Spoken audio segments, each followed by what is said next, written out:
Hi dear friend, आप सभी देख रहे हैं आरसीसी। और आरसीसी का ये लेक्चर नंबर 3 है। और लेक्चर नंबर 3 में हम बात करने वाले हैं design of RCC structure member. ठीक है, हम आरसीसी जो ये चैप्टर नंबर 2 है, design of RCC structure member. अब स्ट्रक्चर मेंबर क्या क्या होते हैं?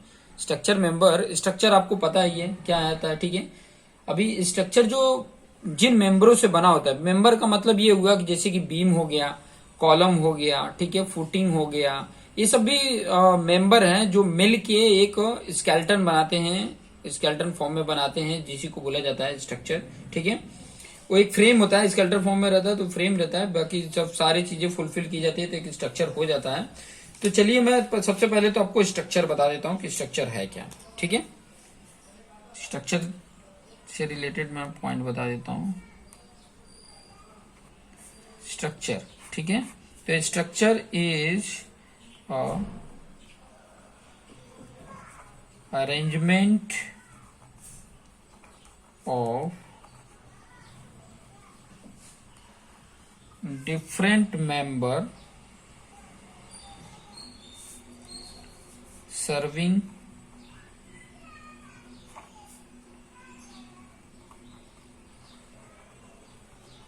different purpose in a stable formation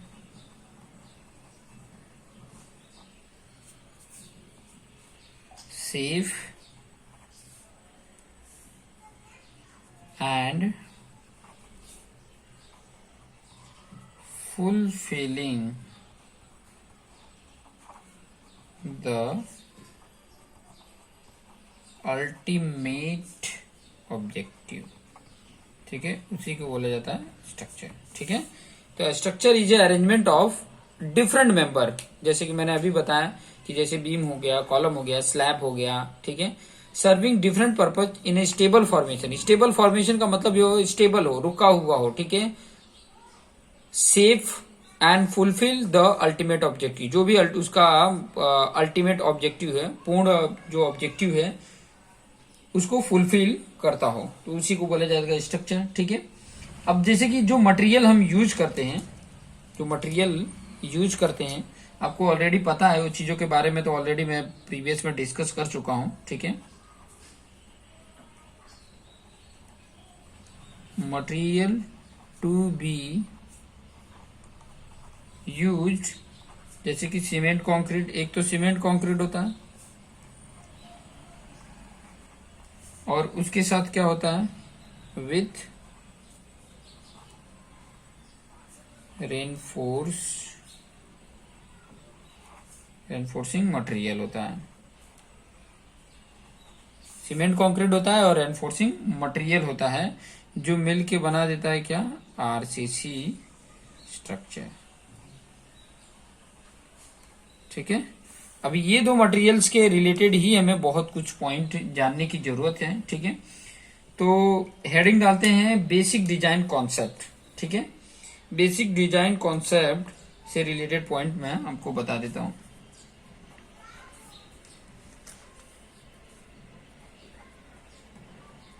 basic design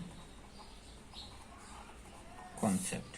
ठीक है, बेसिक डिजाइन कॉन्सेप्ट में आपको बहुत कुछ एकदम अच्छे से समझा दूंगा कि ताकि आपको पॉइंट समझ में आ जाए कि जो अप्लाइड लोड होता है ना, द अप्लाइड लोड,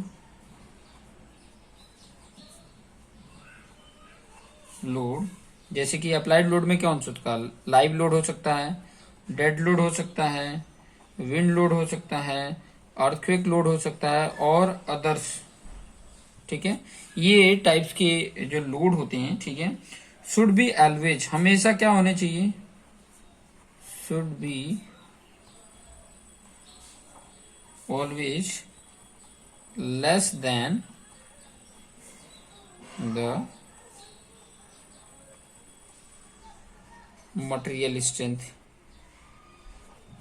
ठीक है। हमेशा क्या होना चाहिए कि जब भी हम डिजाइन करेंगे, ठीक है, बेसिक डिजाइन कॉन्सेप्ट की बात अगर मैं कर रहा हूँ, कॉन्सेप्ट तभी समझ में आएगा, कॉन्सेप्ट को तभी आप अच्छे से समझ पाएंगे कि जब आपको ये पहले तो कंडीशन ये चीजें ध्यान रखना कि इस बेसिस पे कि जो मेरा मटेरियल का स्ट्रेंथ मैं प्रोवाइड करने वाला हूँ वो हमेशा ज्यादा होना चाहिए अप्लाइड लोड। अभी अप्लाइड लोड के बारे में ये चीजें तो ऑलरेडी मैंने बता दिया, ठीक है।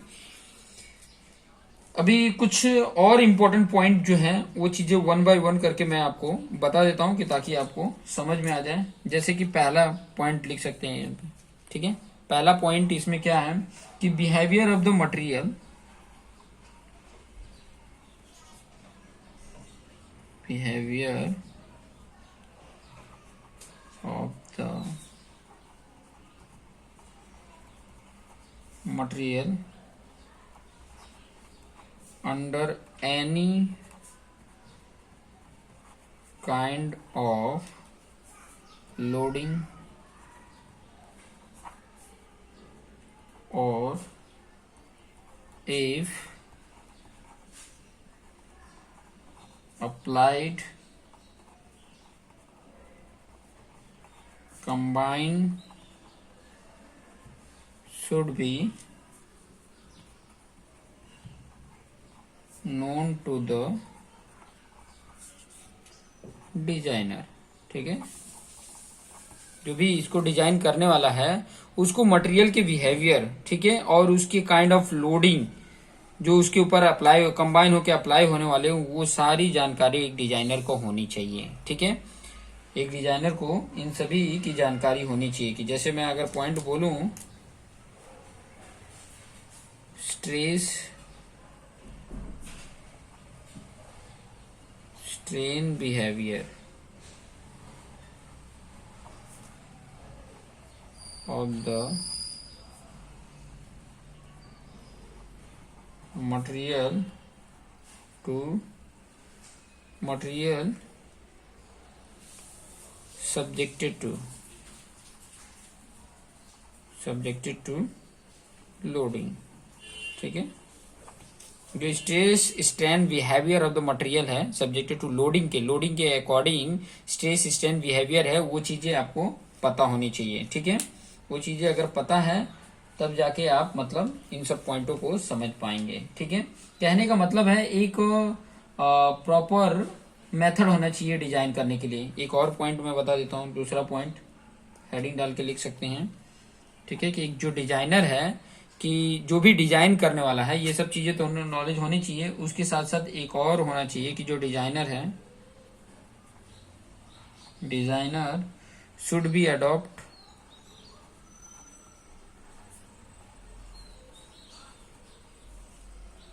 अ वाइडली एक्सेप्टेड का मतलब ये हुआ कि सबके लिए वो एक्सेप्टेड हो, ठीक है। Accepted method that comply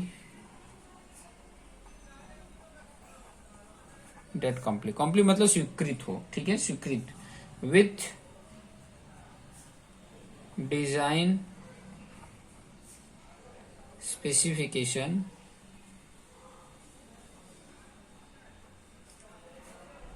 and actual requirement,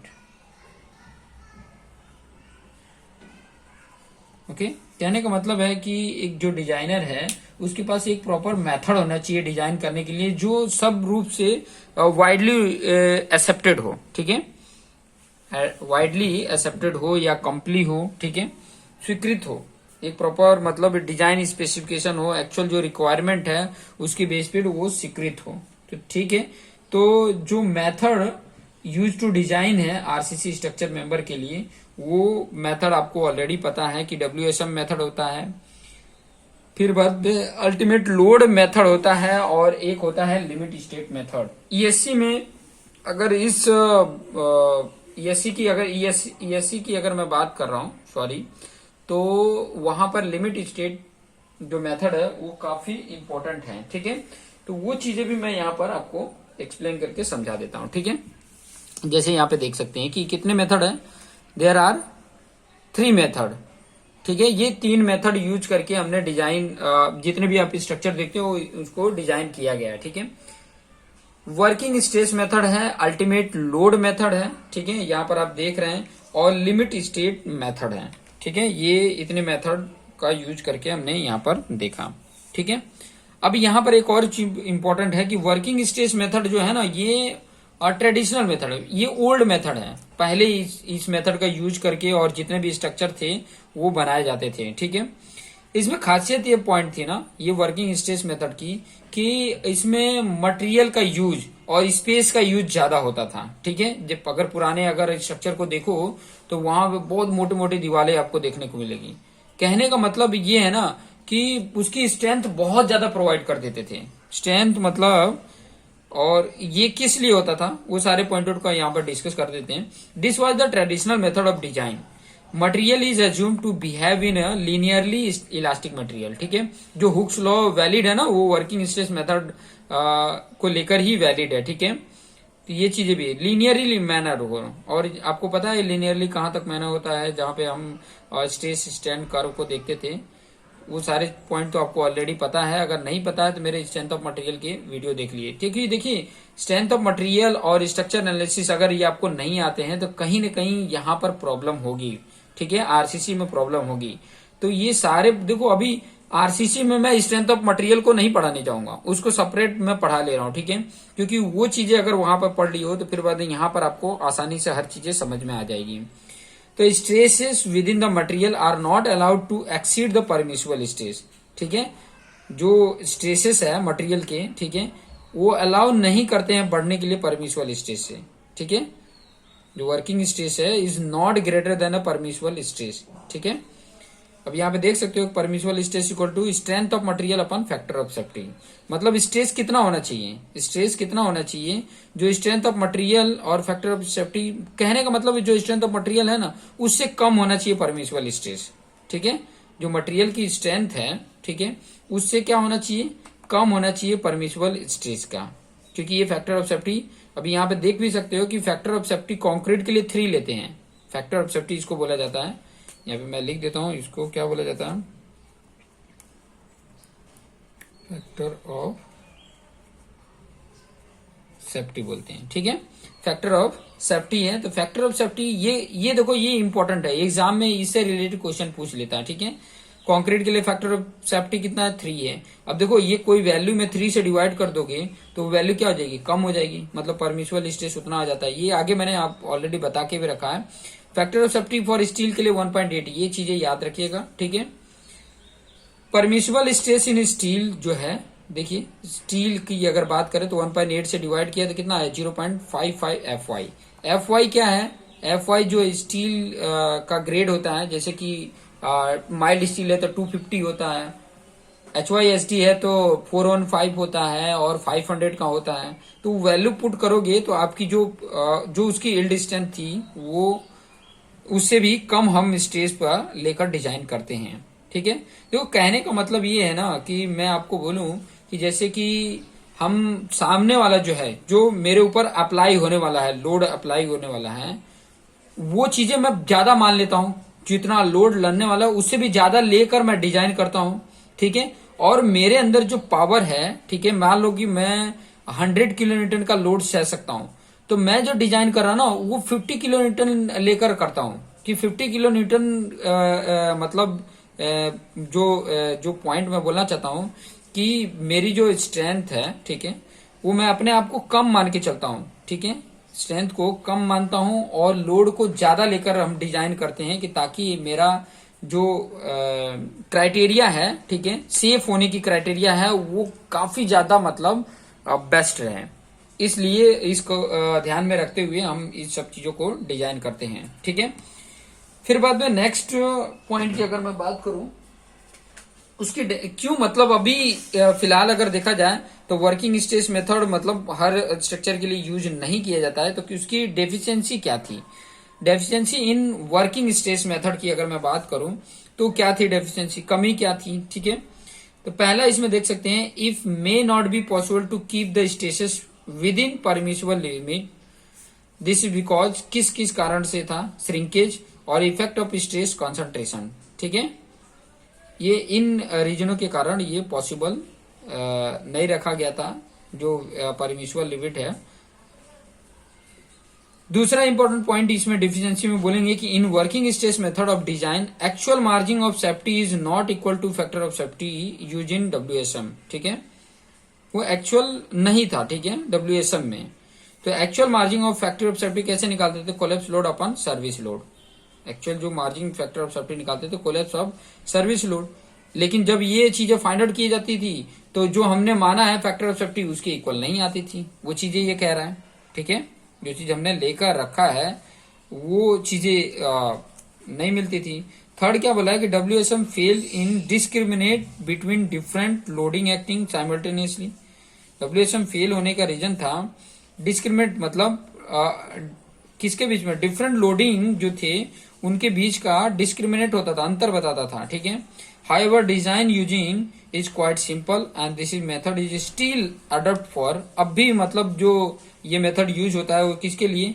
reinforce concrete bridge अगर है तो वहां पर यूज करते हैं। वाटर टैंक बना रहे तो वहां पर जो IS 3370 देख सकते हो। चिमनी के लिए जो कोड है IS 1998 वो चीजें देख सकते हो। फिर बाद में दूसरा जो मेथड आया अल्टीमेट लोड मेथड, ठीक है। दूसरा जो मेथड आया वो अल्टीमेट लोड मेथड, जिसमें लोड फैक्टर को लेकर हम डिजाइन करते थे। लोड फैक्टर कैसे निकलता था? कोलैप्स लोड अपन वर्किंग लोड, ठीक है। कोलैप्स लोड अपन वर्किंग लोड, ठीक है, कि कोलैप्स होने तक के लोड और वर्किंग लोड। तो इसमें भी प्रॉब्लम्स आए जिसके कारण से इसको भी हमने साइड किया। और नेक्स्ट जो आया वो था लिमिट स्टेट मेथड, ठीक है। नेक्स्ट जो आया आपके सामने वो था लिमिट स्टेट मेथड, ठीक है। अब लिमिट स्टेट मेथड जो आया, लिमिट स्टेट मेथड आया, उससे रिलेटेड मैं यहाँ पर आपको डिटेल में, क्योंकि ये जो है वो काफी इंपॉर्टेंट है, इसलिए मैं इसको डिटेल में आपको एक्सप्लेन करके बताने वाला हूँ। इससे रिलेटेड जितनी भी पॉइंट जुड़ी हुई है वो सारे पॉइंटों को मैं यहाँ पे डिस्कस करके बताने वाला हूँ, ठीक है। तो लिमिट स्टेट मेथड पहले तो क्या होता है? What is limit state method, या डिफाइन करने के लिए बोलता है तो ये चीजें आपने लिखना होता है। The acceptable limit for the safety and serviceability. Safety और सर्विसिबिलिटी के लिए जो एक्सेप्टेबल लिमिट है, किसकी? सेफ्टी और सर्विसिबिलिटी रिक्वायरमेंट के लिए ऑफ स्ट्रक्चर के या स्ट्रक्चरल एलिमेंट के before failure occur is called limit state, ठीक है। उसी को क्या बोलते हैं? लिमिट स्टेट बोलते हैं। In this structure is so design such that it carries the load with sufficient degree of serviceability and safety, ठीक है। इन सब चीजों को अभी ये जो लिमिट स्टेट मेथड है, लिमिट स्टेट जो ये मेथड है,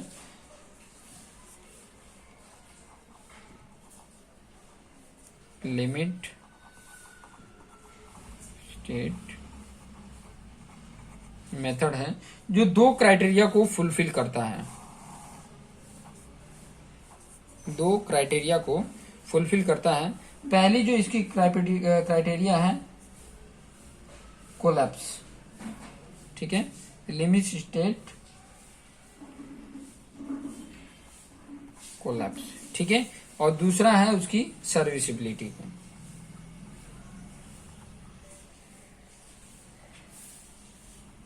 ठीक है। अभी देखो कोलैप्स होने के किस किस रीजन से कोलैप्स होता है, ठीक है। किस किस रीजन से जो ये देखो कोई भी चीज कोलैप्स होगा तो उसका रीजन क्या होगा? देखो जो अप्लाइड लोड है, अप्लाइड जो लोड अप्लाइड के कारण, जब ये अप्लाइड लोड है, ठीक है, वो क्या होगा? Effect due to applied load, ठीक है, वो क्या होगा? जब ज्यादा होगा, ठीक है, जब ज्यादा होता है किसके? मटेरियल स्ट्रेंथ के, तभी ये चांसेस है, ठीक है, कोलैप्स होने की चांसेस तभी हैं, ठीक है। तो हमने क्या क्राइटेरिया फुलफिल करनी है कि अप्लाइड लोड जो मटेरियल स्ट्रेंथ से क्या होनी चाहिए? कम होनी चाहिए, ठीक है।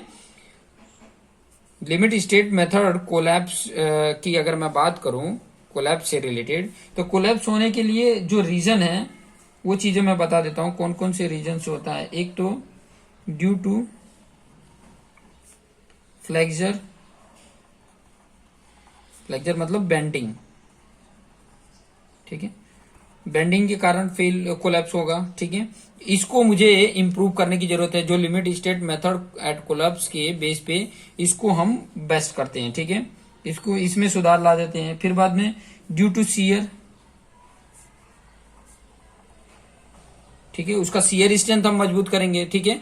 मटेरियल में जो शियरिंग आने वाली है उसको अगर हम शियर स्ट्रेंथ अगर ज्यादा प्रोवाइड कर देते हैं तो फेलियर नहीं होगा, ठीक है। तीसरा अगर मैं बात करूं ड्यू टू कंप्रेशन, ठीक है। कंप्रेशन देखो, अगर कंप्रेसिव फोर्स अगर अप्लाई करते हैं, ठीक है, कंप्रेसिव फोर्स अगर अप्लाई करते हैं तो उससे जो फेल होने वाला है, ठीक है, तो उसका कंप्रेशन को हम अगर जो उसकी कंप्रेसिव स्ट्रेंथ है वो अगर बेटर कर सकें तो हमारा ये मतलब स्टेबल कंडीशन में आ सकता है, सेफ्टी प्रोवाइड कर सकता है, ठीक है, सेफ्टी प्रोवाइड कर सकता है। दो ही चीज तो हमें ध्यान में रखने होते हैं, सेफ्टी का और सर्विसिबिलिटी का। तो ये सेफ्टी कब रहेगा? जब ये कोलैप्स नहीं होगा, ठीक है। कहने का मतलब है ये कोलैप्स के रीजन, ये इस रीजन से तो कोलैप्स होते हैं। अब ये कोलैप्स ना हो तो उसी को तो सेफ्टी बोलते हैं, ठीक है। अब वो सेफ्टी हमें देना है तो इन सब चीजों को जो रीजन से ये फेल होते हैं या कोलैप्स होते हैं, वो जो कोलैप्स होने के चांसेस है उसको हमने खत्म करने होते हैं। उसी से रिलेटेड हमें सारा कुछ इसमें डिजाइन में पढ़ने हैं, ठीक है। अगर चौथा आप देखते हो तो वो है ड्यू टू टोर्जन। ये सारी चीजें क्या हैं, वो चीजें स्ट्रेंथ ऑफ मटेरियल में ऑलरेडी बता चुके हैं, ठीक है। अगर सर्विसिबिलिटी से अगर रिलेटेड बात करेंगे तो सर्विसिबिलिटी मतलब जिस पर्पज के लिए वो बना है उसको फुलफिल करता है, वो सर्विसिबिलिटी है। अभी सर्विसिबिलिटी को फेल कौन कौन करेगा? फेल अगर मान लो डिफ्लेक्शन आ गया तो हो सकता है, ठीक है, डिफ्लेक्शन होने की वजह से हो सकता है। दूसरा क्रैकिंग आ गया तो, ठीक है, ये नहीं होने चाहिए स्ट्रक्चर में। अगर ये आते हैं तो वो सर्विसिबिलिटी को फुलफिल नहीं करेगा, ठीक है। तीसरा अगर इसमें बात करूं मैं तो वाइब्रेशन, इन सब चीजों को, वाइब्रेशन, अर्थक्वेक, ठीक है, किस जोन में है तो इसको भी ध्यान में रख के हम ये इसमें डिजाइन करते हैं। चौथा है फायर रेजिस्टेंस होना चाहिए,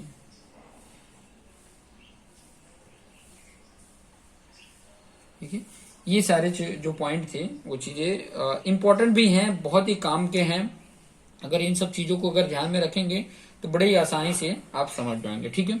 अब मैं जो डिजाइन स्ट्रेंथ जो हम प्रोवाइड करने वाले, ठीक है, अब देखो स्ट्रेंथ की अगर मैं बात कर रहा हूं तो हमें तो देने पड़ेंगे ना स्ट्रेंथ। अब किसको किसको कहां से मुझे ये स्ट्रेंथ मिलता है? मटेरियल तो हम दो ही यूज करने वाले हैं आरसीसी में, मटेरियल जो यूज कर रहे हैं। अब डिजाइन स्ट्रेंथ की अब मैं बात कर लेता हूं। देखो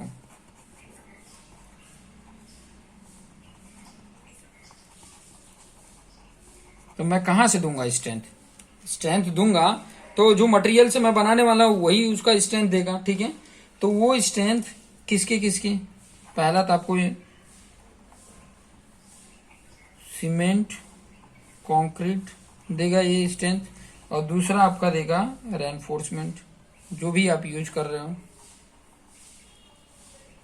ये देगा, ठीक है। ये चीजें देगा। अब इसमें जो इम्पोर्टेंट है वो जैसे कि मैंने बताया कि जैसे कि टेंशन, ठीक है, टेंशन बोलो या तो कंप्रेशन, ठीक है, ये जो दोनों चीजों की वजह से ही तो ये सारी प्रॉब्लम्स क्रिएट होती है। तो ये चीजें इसमें बतानी पड़ेगी, ठीक है।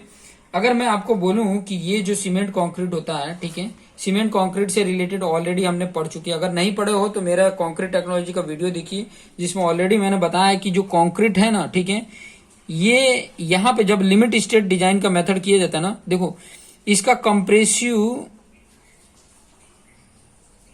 स्ट्रेंथ ज्यादा होता है, ठीक है, कंपेयर टू टेंसाइल स्ट्रेंथ के, ठीक है। टेंसाइल स्ट्रेंथ के कंपैरिजन में कंप्रेसिव स्ट्रेंथ ज्यादा होता है, ये चीजें आपको पता है, ठीक है।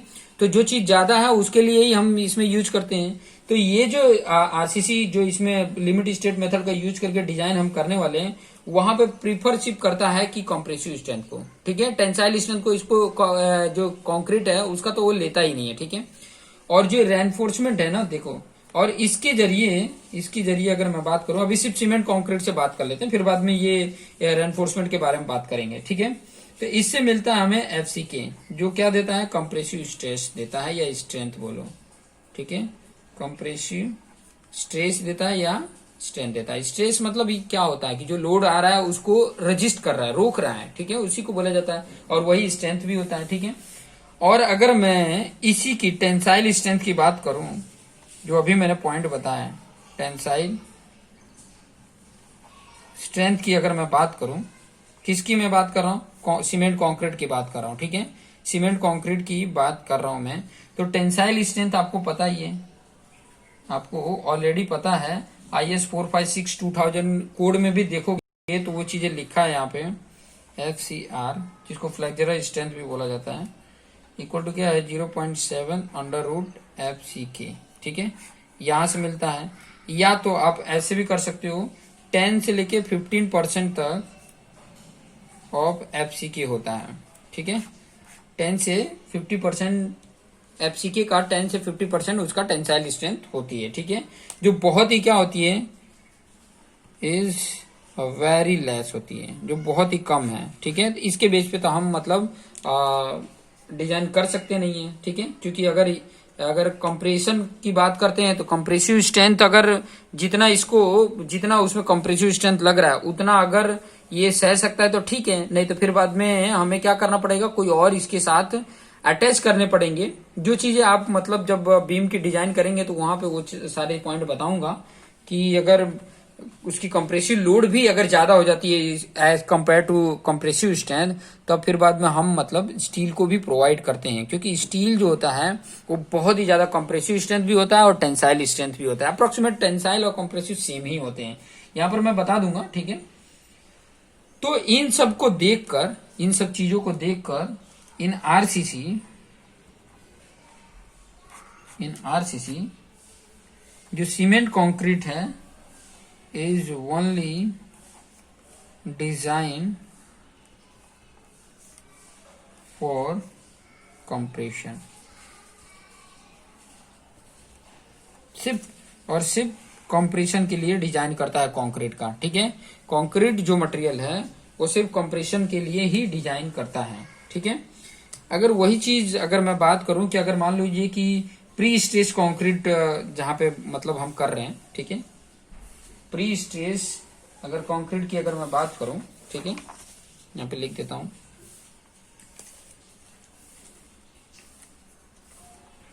इन जब देखो आरसीसी में हम जो कंक्रीट ले रहे हैं उसमें सिर्फ कंप्रेशन के लिए डिजाइन करते हैं, लेकिन प्री स्ट्रेस कंक्रीट जब डिजाइन करते हैं, ठीक है, जब प्री स्ट्रेस कंक्रीट डिजाइन करते हैं तो वहां पे दोनों लिया जाता है उसका, ठीक है, tensile properties of cement concrete is also design, ठीक है, ऑल्सो डिजाइन, ठीक है, उसको भी डिजाइन किया जाता है, ठीक है। और डिजाइन स्ट्रेंथ की अगर मैं बात करूं, ध्यान से समझना, ये बहुत इंपॉर्टेंट पॉइंट मैं बताने वाला हूं जो आगे आपके काम आने वाला है, जो बहुत ही बेहतर तरीके से काम आने वाला है, ये चीजें ध्यान से रख लेना, ठीक है। डिजाइन स्ट्रेंथ की बात कर रहा था, ठीक है, कंक्रीट का, किसकी बात कर रहा हूं, डिजाइन स्ट्रेंथ, चाहे वो कंक्रीट का निकालना हो चाहे वो स्टील का निकालना हो, विद द हेल्प ऑफ मैं लिमिट स्टेट मेथड यूज कर रहा हूं, ये मेथड यूज करके हम कंक्रीट और स्टील का फाइंड आउट कर सकते हैं। क्या निकालना है, कैरेक्टरिस्टिक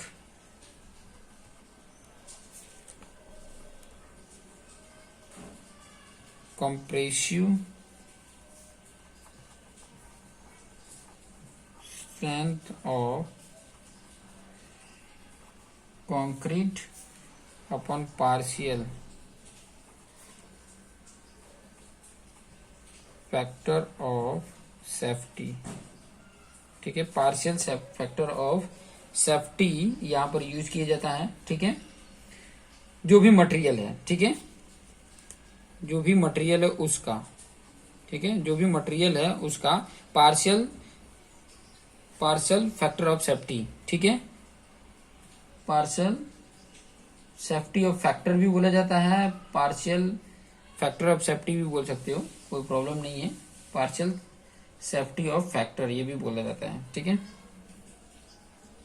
पार्शियल सेफ्टी फैक्टर बोला जाता है, पार्शियल फैक्टर ऑफ सेफ्टी बोला जाता है, उसमें कंफ्यूज मत हो, ठीक है।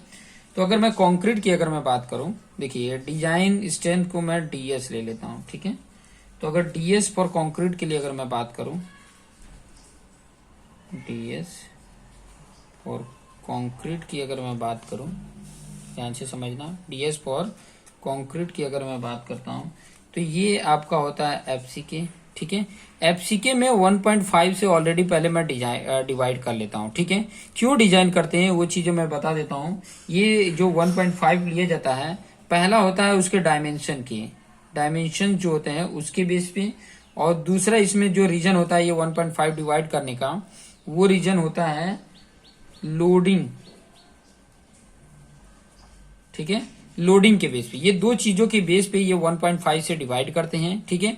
Divide by partial factor of safety concrete का जो होता है वो कितना होता है, 1.5 होता है, ठीक है, 1.5 होता है।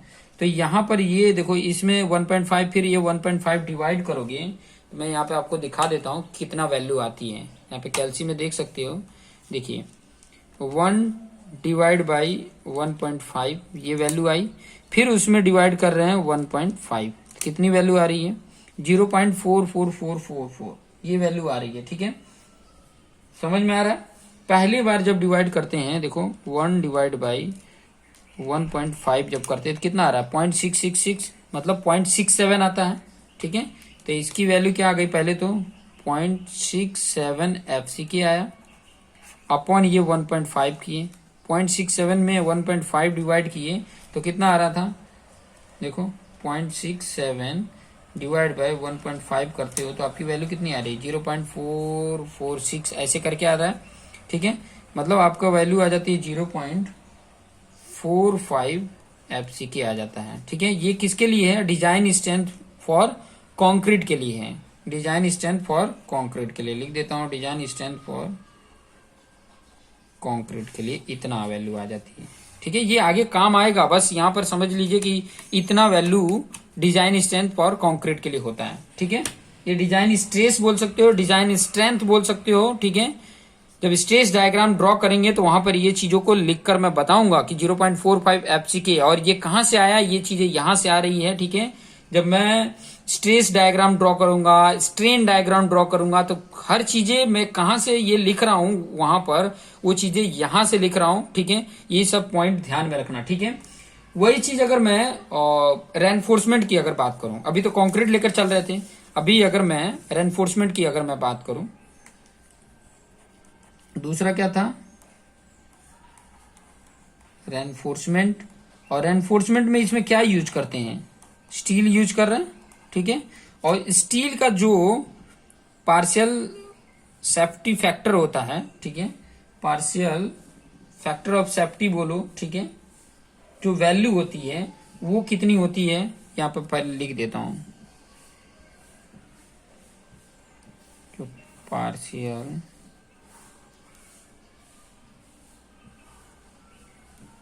फैक्टर ऑफ सेफ्टी की बात कर रहा हूं मैं, तो ये अगर कंक्रीट की बात करें ना तो वो होता है 1.5, स्टील की अगर मैं बात करूं ना तो वैल्यू होती है 1.15, ये याद रखना, ठीक है, ये याद रखना, इससे रिलेटेड क्वेश्चन पूछ लेते हैं, ठीक है, आईएमपी है, ओके, ये क्वेश्चन आ जाते हैं।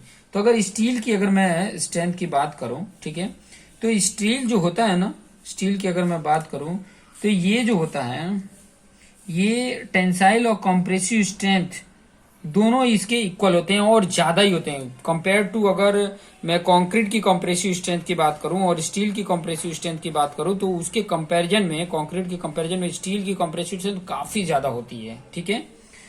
तो ये जो होता है ना, ठीक है, ये होता है टेंसाइल स्ट्रेस देने के लिए, टेंसाइल स्ट्रेस प्रोवाइड करने के लिए होता है, प्रोवाइड करने के लिए होता है, पर जहां कंप्रेसिव स्ट्रेस कम हो तो वहां कंप्रेसिव स्ट्रेस भी देने के लिए यूज करते हैं। ठीक है, यूज करते हैं। ठीक है, जहां पे अगर मतलब देखो वैसे तो ये टेंसाइल स्ट्रेस प्रोवाइड करने के लिए ही होता है, लेकिन जहां पर अगर मान लीजिए जब डबली पढ़ोगे ना तो वहां पे ये सब चीजें समझ में आएगी। ठीक है, डबली रेनफोर्समेंट पढ़ोगे तो वहां पर ये समझ में आ जाएगी कि इसकी जो रेनफोर्समेंट स्टील की है ये कंप्रेसिव स्ट्रेस प्रोवाइड करने के लिए भी किया जाता है। तो वो डबली में पढ़ेंगे, अभी सिर्फ जानते रहो कि टेंसाइल स्ट्रेस प्रोवाइड करने के लिए किया जाता है। तो इसकी जो डिजाइन स्ट्रेंथ है वो चीजें मैं बता देता हूं। डिजाइन स्ट्रेंथ फॉर स्टील की अगर मैं बात करूं तो वो क्या आएगा, इसमें जो होता है वो Fy होता है। ठीक है, डिवाइड बाई आपका हो जाता है PSF, पार्शियल सेफ्टी फैक्टर। ठीक है, पार्शियल सेफ्टी फैक्टर किसके लिए, स्टील के लिए, और स्टील की वैल्यू कितनी है 1.15 है। ठीक है, अभी ये अगर डिवाइड करते हो, ध्यान देना, अगर 1 डिवाइडेड बाई 1.15 करते हैं तो कितनी वैल्यू आ रही है, मैं आपको यहीं पे स्क्रीन पे ही दिखा देता हूं। ठीक है, देखो 1 डिवाइड बाई 1.15 करते हो तो कितनी वैल्यू आ रही है, देखो 0.869 है, मतलब 0.87 ले सकते हैं। तो इसकी वैल्यू कितनी आ रही है 0.87 Fy। तो इसकी डिजाइन स्ट्रेस जो है, स्टील की डिजाइन स्ट्रेस, ध्यान समझना, स्टील की डिजाइन स्ट्रेंथ 0.87 Fy आ गया। ठीक है, ये स्टील का डिजाइन स्ट्रेस है। ओके, समझ में आ गया ये सारे पॉइंटेड। और हम ये सारे चीजें सेपरेटली इसलिए करते, दोनों का सेपरेटली इसलिए किए कि ताकि मतलब हम, चलो कोई बात नहीं, इतना पॉइंट जानते रहो। अभी उसके बाद अब हम कैलकुलेट करने वाले हैं बहुत ही इंपॉर्टेंट पॉइंट, वो है कि calculate probability of failure of RCC structure as per IS 456/2000। तो ये जो पॉइंट है ना, मैं वो नेक्स्ट वीडियोज में आपको एक्सप्लेन करके बता दूंगा। ठीक है, नेक्स्ट वीडियो में मैं इसके रिलेटेड जो पॉइंट है वो नेक्स्ट वीडियो में मैं लेकर आऊंगा और अच्छे से इसको एक्सप्लेन करके बता दूंगा। क्योंकि देखो हाफ एन आवर तक मैं वीडियोज बनाऊंगा, बहुत ज्यादा लेंथी भी बना, बहुत ज्यादा मतलब ज्यादा आवर्स के बनाने पे क्या होते हैं कि बच्चे कंफ्यूज हो जाते हैं, तो वो ना हो इसलिए कम में मतलब कम अगर हाफ एन आवर है तो हाफ एन आवर तो पेशेंस रख के बैठ ही सकते हैं स्टूडेंट, उतना रख के अगर आप देखेंगे तो ऑलरेडी आपको ये सारे पॉइंट समझ में आ जाएंगे। ठीक है, बहुत ही कॉन्सेप्ट लेकर आ रहा हूं, आपको एक एक पॉइंट एकदम आसान तरीके से समझा दूंगा कि आरसीसी आपके लिए ना एकदम आसान हो जाए, इस तरीके से लेकर मैं आ रहा हूं। तो देखते रहिए और अपने आप को बेस्ट बनाते रहिए। वीडियो अच्छा लग रहा है तो अपने दोस्त मित्र जो भी हैं उनको शेयर करना ना भूलें। Thank you for watching this video.